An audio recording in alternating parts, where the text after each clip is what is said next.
Hello YouTube, Damo_23 here, and welcome back to another episode of Leicester Reborn. In today's episode, we've obviously got recapping the Champions League phase. We played Bayern Munich for, I think it's the 8th or 9th time in the save, and this is officially the last episode I do believe I will be filming until I go for my big poker trip away. With that being said, by the time you guys watch this episode, I would have been back by then. So if you want to kind of find out how everything's went, there's a link down below to come follow us live on stream. And without further ado, give the episode a like, do subscribe to the YouTube channel, and let's go and recap how we sit here in the Premier League and in the league phase. So, since we last met, which was obviously the game where Everton was played, we have drawn one game, won the rest, and we have looked very good. In the Champions League phase, we currently sit top, 4 games played, 4 wins, a goal difference of 12. We beat AZ 3-2, Dynamo 5-1, Monaco 4-0, and Porto in a 3-0 win as well. And noticeably, as much as Velez has got a very good average rating, he still hasn't really kicked on. Like last year, 11-12, 24-23, and in the Champions League, it's not as many as last time, but he has got 12-8 because of the Club World Cup, which we won at the start of the season. With that being said, things have been going okay. I am not going to claim too much. You can obviously noticeably see the draw here, which was a 1-1 there against Sheffield. Yeah, we played okay, but it was a bit of a tired performance, and we just weren't quite at the races of that day. Other big results though, pumping Villa 2 times in the space of 3 days, beat Newcastle, beat Chelsea in the Carabao Cup again, beat Liverpool 4-1 at Anfield, and this really just shows how far we've come. Velez scoring a brace, we look fantastic. We absolutely dominated Liverpool, 4.2 XG at home to what is arguably a better side than us. Just shows that we are really in a good spot. So without further ado, we're going to continue on and get into Bayern Munich, and then what we've got to do after that is obviously recap the rest of the league phase. We've just rotated in the last game just gone as well, where Fuller scored a brace and a 4-0 win to Wolves, and our rotated team is now playing at a very high level. Yaya is playing at 4-star, Fuller's been developing a little bit as well. Reyes is kind of having moments in the sun at the moment, which is fantastic. As you can see, he is now fast becoming incredible. I don't know how we're going to get him in eventually. And even good old Lynch is slowly, good old Lynch is slowly becoming a bit of a better footballer, getting a lot more 15s. Maybe he might turn into something one day, or maybe we sell him on. I do not know. With that being said, the rest of the team here as well, we've obviously got the 19s and the 18s and everyone growing. But let's go play Bayern Munich. Let's just recap since Season 3 here in the Champions League, how many times we've played Bayern, because I'm going to venture a guess of 8 to 10 times because it's been incredible. So, our first year in the Champions League, right? We didn't play Bayern Munich at all. So, no Bayern Munich first year. Second year in the Champions League, played Bayern in the round of 16 and we got knocked out by Bayern. So, that's 2 games there. Year after, we played Bayern Munich in the league phase and we lost to them in the final. So, that's 4 times in 4 years. We then played Bayern Munich again in the league phase, so 5 times. And then in the semi-final, 6 and 7. And then last year, we played them in the first game, so 8 times. This would be game number 9. 9 times we've played Bayern Munich over the years. It has been incredible, this little journey and this little bit of, this little bit of storyline where our, rivalry has grown continentally with Bayern Munich. I quite like it. You guys, if you remember back to SFB, we played Barcelona a record 17 times in that save over 20 seasons in the Champions League. I think I was in the Champions League from season 3 or 4 onwards from there.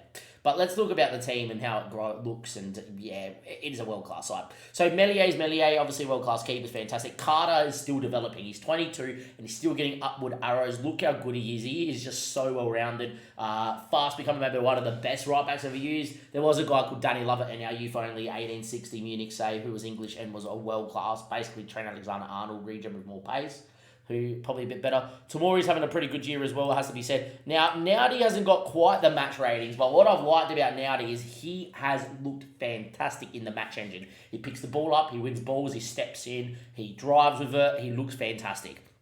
Secondly, if you can tell from his ability here, or what his development's like, because he's playing at a higher level of experience in a better league, he is developing as well. So quite like him here at the moment. Currently working the aerial ability to get the headering up as well. Would love to get the headering to 14 and then start working a few other things as well. But he is well-rounded enough that I really do think we can get Nowdy to become world-class here, and that's the go. Livramento is Livramento, obviously still a fantastic footballer. Bellingham's having a fantastic year. He scored against Liverpool, so he's only got 2 goals all season, but they came in 2 big games. They came, I think, on the maybe the opening day of the season or in one of those tough ones, and then against Liverpool. He just ticks the midfield over. He's fantastic. He doesn't get too many goals, but he gets a lot of the ball and plays very well. Many review greats, review great. Now, Leicester is also a 5-star winger. He's having a great year. 5 goals, 8 assists in 10 appearances. He has been incredible. He's also still holding his ability, and if not improving on it. He's just so well class. Highly recommend. Look how good he is. As well as Elise. Smith Rowe could move away for Kane Fuller. Could also move away for Bill Bork, who I'm going to show you in a second. Still looks fantastic in Smith Rowe. But Hassan's also doing the same thing. Just getting a touch more development now at 23-24. You see this year that on FM, that guys at 23, 24, 25 probably grow a little bit more than they did at 18, 19, 20, which makes no sense. Velez needs no introduction. I want to speak about a couple other players here as well as I bring a few onto the bench here, like so. I'm going to do that, and Lavia will come out for Ogbu. And I want to speak about a couple of them here. So, Jim is developing, looks well-rounded, 5-star potential, great, get me wrong, great footballer, right? Linus, with his lack of minutes, hasn't really been developing as much, but slowly developing. I do think he's never going to be first choice. But Majuka I want to speak about. Look how good he is. 2.5-star, 18 years of age. Now been capped 16 times for Mexico because a couple of internationals he's gone away again.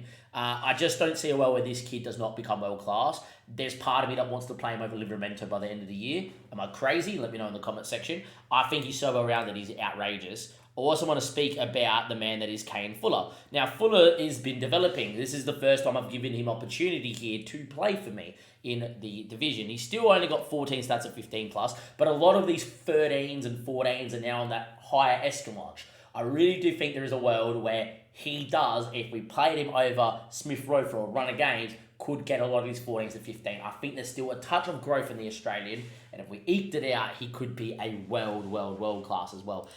Just scored a brace against Wolves. Outside of that, hasn't been playing particularly great, but there he is. I wanted to speak about him. Mace is Mace. I haven't used Mace too much this year. Ogbu's been developing. I really do at some point need to play Ogbu as well, who's 19, about to become homegrown and looks this good. I don't know when we will do that. And Bill Bork's the last one that I know I'm talking about Fuller, and we got Smith Rowe. This kid at 19 years of age is 3-star with 20 flair, 16 off the ball, 15 first touch, 15 technique, and agility and balance. This kid just does whatever he wants on a football park with 17 vision. He could be the bee's knees. He is a very good footballer as well. So, look, because this is going to be only a 1-game episode and we're going to come back and recap, and we're going to finish inside the top 8. Spoiler alert, because guess what? I don't think outside of this Bayern Munich game are we really going to lose another one. So, with that being said, I thought we may as well break down the team and how it looks, because if you're not on stream, you don't get to see it. Kobel's still here, Pedro Porro's still here, Delit's still here, Dale's still here, and Soppy's still here, so that hasn't changed. Of course it does. We play him every year, so we would know if it was going to change. They got Joshua Kimmich and Samuel Ricky. Now, as Kimmich's fitness stuff started to go, 20 natural fitness keeps it there. Musiala, Warner, Mudryk, and Tells, the same midfield 4. Still got Omen on the bench, still got Goretzka, still got, all the others there. And Templeman, Vidovic isn't starting. Mane, who scored that wonder goal in the semi-final against us, isn't starting. But that's just a world-class team. Now, let's go play Bayern. They're going to be in the red, and we're going to obviously be in the blue. It's a result that, look, if we lose, we lose. If we win, we win. But I would prefer to not lose at home and see how we go. I would love us to go out here and actually dominate and Velez go ballistic. That would be great. But doubt that's going to happen anyway. Elise now whips one in towards the front stick. Velez doesn't win. Falls to Jude Bellingham, who, as I said, just scores goals in big games, cuts it, loses it. Never mind. He should have cut it. That was pretty odd from Bellingham. Musiala goes on a run. It's a great run too. And this is the thing, world class versus world class. You see Bayern Munich do some really cool stuff too. Obviously, the only game that I really think against Bayern were really hard done by was the final, where all 4 goals you could really look at and go, What was FM doing there?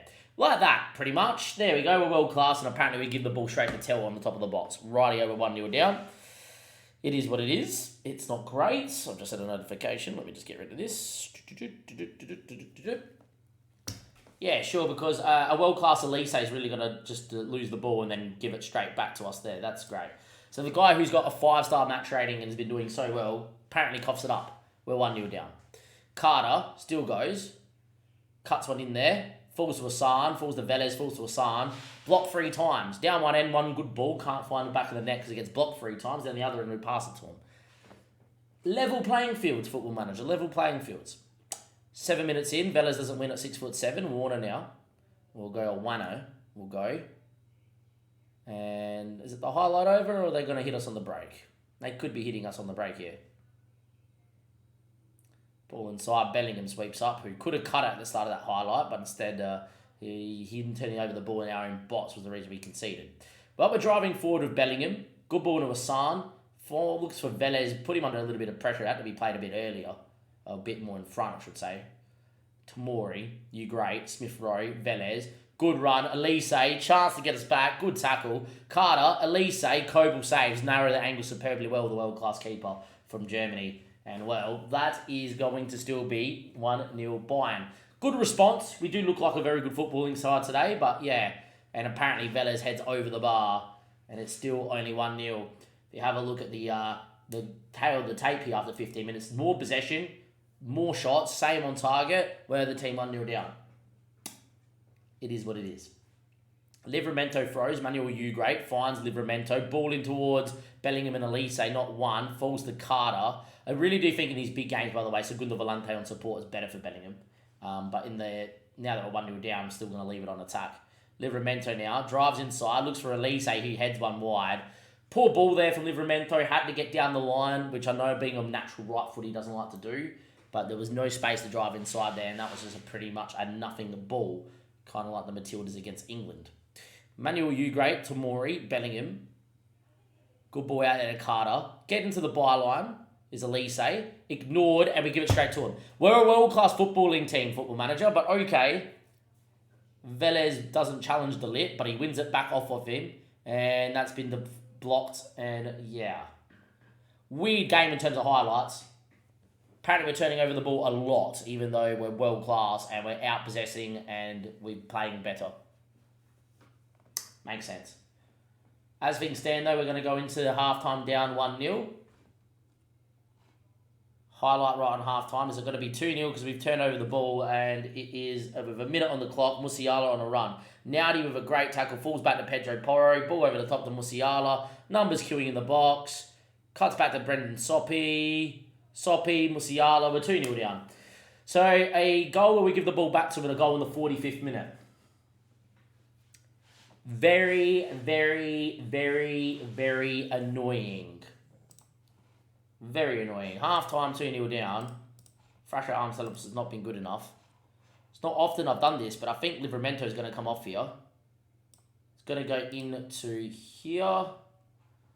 Maybe not. I'm going to get him into there. I'm going to take him off from Majuka. Hopefully Majuka can get forward. No one's really providing anything. I'm also going to say Yaya's form of late has been fantastic. Hassan's going to come off at halftime. 2 changes. Need a goal early here. And we got a highlight. Smith Rowe. Naudi. Just gives it straight back to him. I don't understand what's going on out here. Should have been 3-0 down. The stats say one thing, that we're playing really well, and every highlight's Bayern Munich's because we just give the ball away. Consistency between the match engine and the graphic engine, thank you.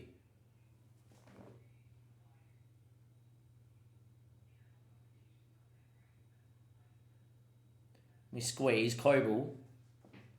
Goes out of the day off of Mencano. Soppy. Elise with a tackle, it's going to fall back to him, of course it does.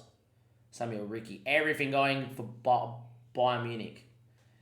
Tackles fall back to him, passing it to him, inside in front of the box. Simple turnovers, world-class players not cutting it inside the area.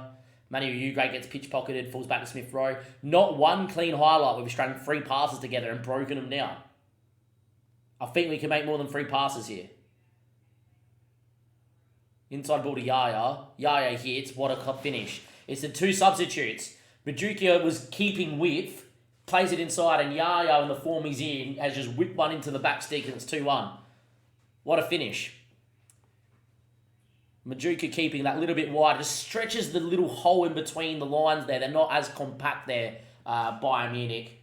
And, well, it is 2-1. We've got our goal back. And for all the decent play we had, it's a shot from distance. But sometimes that's what you need to spark a game. With that being said, even game. I do think we're hard done by to be 2-0 down. We were hard done by to be 2-0 down. Elise looking for Tamori cleared away. And as far as Yaya, Elise volleyed over the bar by Yaya. 71 minutes played. No one's had a pretty good game. Velez has had a bit of a stinker too. I might move Velez off. No, I'm not going to take Velez off. Smith Rowe's not had the best of the game. Fuller's in good form. Elise off, and he's going to come off for Lynch.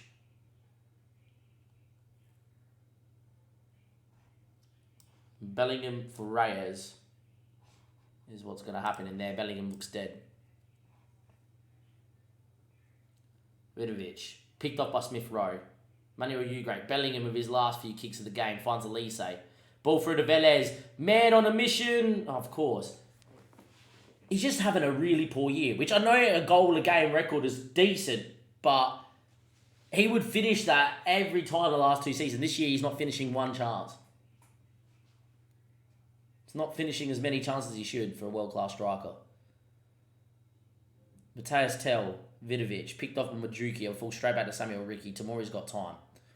Good ball here, needed. Manuel Ugarte, Reyes, goes back to the keeper. That's fine. Beat the press now. Turn.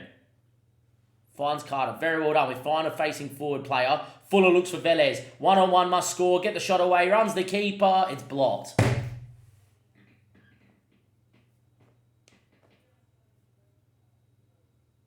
Six minutes at a time. That is really unfortunate. We played really well there. We went toe-to-toe with Bayern. We had more shots and better XG. We lose 2-1. It's a goal where we pass it to him and a goal in the 45th minute with 1 minute of added time on the break that we've conceded to. We've had to score from distance. Velez, the world's best striker, 6.1. Missing 2 massive one-on-ones. The second one, he ran around the keeper. There's no way the centre-back should ever get behind the keeper and block it. But in this match, that happens a lot. And yeah, fucking hell. That is just really, really piss poor. Well, there was enough there to excite you and enough there to show that we are a really good side. But you know what it is? And this is what I'm coming to realise. We're fantastic to a certain point. We will beat every side, and then when it gets to Bayern, Barca, Liverpool in a Champions League game, you're gone. We can't beat them. We can't beat them over 2 legs. And if you do beat them over 2 legs, you run to the next one and you lose to them.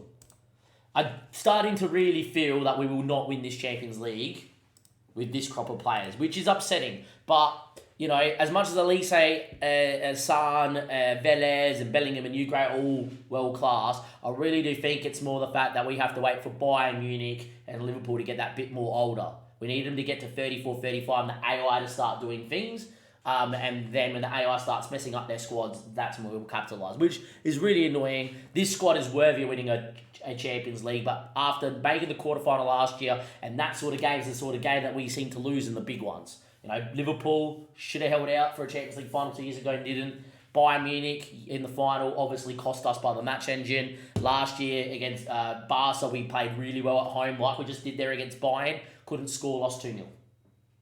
Seems like in those really big games, those really big moments, even though we've got a world-class right-back, a world-class centre-back, world-class keeper, 2 world-class midfielders, a world-class front four, it does not matter because your reputation as a football club isn't as good as the rest. And that should not be the dictating factor. With that being said, I'll see you guys in a second just to recap what is going to happen for the rest of the league phase. YouTube, Damien. Was just about to leave to go to work for my last day before I jet off to my poker series up in the Gold Coast. And Velez has finally won World Footballer of the Year and World Player of the Year as well. He's beaten out Mudryk and Haaland and beaten out Mudryk and Musiala. So if we look at the World Footballer of the Year award, you can see Haaland's been winning it. Velez didn't come close his last few years where he kicked over 60 goals, which is ridiculous. And then has won it this year. with a voting points of 491 compared to 416, and Haaland had his worst year in his last couple. In terms of World Player of the Year, that was a 7.59 average rating, but 60 goals and 55, beating Mudryk who got just a better there. 30 assists, 50 goal contributions for a winger is actually pretty insane. And yeah, if you average in the assists, it's 71 there. And Musiala came close. But yeah, Velez, not in the last couple of years, which actually shocked me, but has won it this year, which is great. You guys haven't seen the World Team of the Year, but the World Team of the Year is been picked, and we have got Velez, Elise, Bellingham, and Carter in, which makes a lot of sense. World class. If you go back to last year, Velez didn't get in, which was ridiculous. He got on the bench. I understand they picked Haaland, even though Velez kicked more goals. But he was the only one that got in. And the year before that, Velez did not get in at all, which shocks me. So there you go. But this year, 3 guys in the starting 11. Apparently Carter in all seasons in the save gets in at right back, which is pretty insane. But yeah, we've got 3 guys in to the team. Of all time, have we got Velez on the bench? Velez is in the all-time on the bench as well. But yeah, I thought that was worth pinpointing that we have Velez winning World Player of the Year, Footballer of the Year, and got in the World Team of the Year. And Meslier came close to winning Goalkeeper of the Year. So there you go. Thought that is a very good an accomplishment, considering we won the Club World Cup, the League Cup numerous amount of times. We look like we're going to make the final again. We've won the FA Cup a few times in the Premier League the last 3 years, and it's 20 games and we're undefeated. Yeah, I'm very tempted to say that we've completed a lot in this save. It's just this pesky little Champions League. Welcome back, YouTube. This is actually the first video or part of a video I'm filming post my poker trip in Queensland. With that being said, we are back to recap the end of the Champions League. And on screen, we have Elise with a screenshot of a bid I got from Bayern that they turned around and rejected when I negotiated. Now, we did sell a guy, obviously, for 197 million, and that was pretty much all up front. As you can see here, 197 mil for Elise. 63 up front, 74 over 2 years, which is a guaranteed a lot of money. Per league appearance of 2 mil, that's 20 mil there. 20 mil when he scores 20 goals, could happen. After 20 appearances, 20 mil. That is 197 mil that is basically going to happen just over a little bit of time. I got greedy with this one. If I was maybe on stream, my stream would have told me to take it. This is like one of the first things I did since turning the computer on before going to work this morning. I asked for 100 mil up front, kept everything else the same. I wanted the novelty of I want 100 million now, which isn't too much more. It's about 220 mil. Etc. But just having 100 mil right now and guaranteed 174 mil no matter what is something that I really wanted. Unfortunately, the game turned around and said no. But I'm hoping with still time in the window, Bayern may make another bid. Now, with that being said, the reason why Bayern and Elise is wanted so much, if I go into the first things I've just played the last game of the Champions League, is Elise is having a worldie of a year. Out of all the years where he has been at the club since we signed him for 89 million. He's never really got, he's never got 10 digits in the league for goals. He's always had a pretty good year of assists and always a pretty good average rating. This year in 19 games, he's got 22 goal contributions, 10 goals, 12 assists. He's been at the top of his game at a 7.79. He's arguably one of the best wingers in world football. As you can see, that's why he's that good. Where Silva was a backup because Elise was that good, and we sold him to PSG for 197 million. Elise is my standout. You are the guy. Now, if I was to sell him, if it does happen, you'll get another part. Obviously, if it does happen. But if I go to loans and I go to Thomas Garcia, he's probably the one that comes in. Being dual-footed and with 5-star potential, he comes in. Or it's Lynch out on the right to start with Garcia betting himself in. It's one of the two. And Garcia's been pretty good out at Valencia, been developing, gets 6 assists. Maybe he's ready to come back in. We've already got ready-made players if it needs to go. Now, let's talk about the team itself. And since we last met, which is before I went away to Gold Coast, which we lost to Bayern. Since then, only 1 loss in this whole run. A couple of draws to Man City and Arsenal. Due to Leipzig in the Champions League, etc. We lost to United, our first loss. This is the second game I played since being back, and we lost 1-0 to United in a game that it was pretty even, but we weren't particularly great. Outside of that, in the Champions League, we finished 3rd with 1 loss to Bayern, a draw to Leipzig, 6 wins there against Sociedad, Midtjylland, AZ, Dynamo, Monaco, and Porto. So yet again, going towards the final stages here of the Champions League, and this is really a year that we could win it. In terms of the league, as you can see here, it doesn't really matter too much, but 1 loss, 3 draws, 20 wins out of 24. We are steamrolling the league yet again. look at the season preview, you've got Carter, you've got Elise in there. Somehow Velez doesn't get in there at the moment. But you got Velez, Asan, Yaya. We do have a long-term injury to Smith Rowe, but nothing too major. Reyes and Bellingham. It's a pretty good time. But lucky last, you guys probably wondering how Naughty's going. He's playing out of his skin. It's the reason why we bought him. He's up to 4-star, and he's going to develop that little bit more and become a world-class centre-back too. So things are going very well. Everything's going swimmingly and according to plan. The only thing I will say about all of this is that obviously last year we got knocked out by Barcelona early doors in the Champions League in the quarterfinal. If we can avoid a horror draw in the quarterfinal, it should be another semi-final or final berth for us this season. Hopefully this is the year that we win it, because now that I'm back from poker in Queensland, obviously the goal is to be streaming a bit more poker, so we really need to probably win the Champions League this season if we're going to complete this save. With that being said, I'll see you guys next time. Give it a like, do subscribe to the YouTube channel, and now the YouTube is all up to date and complete because I've been away for 10, 11 days. With that being said, see you guys next time. Thank you and goodbye.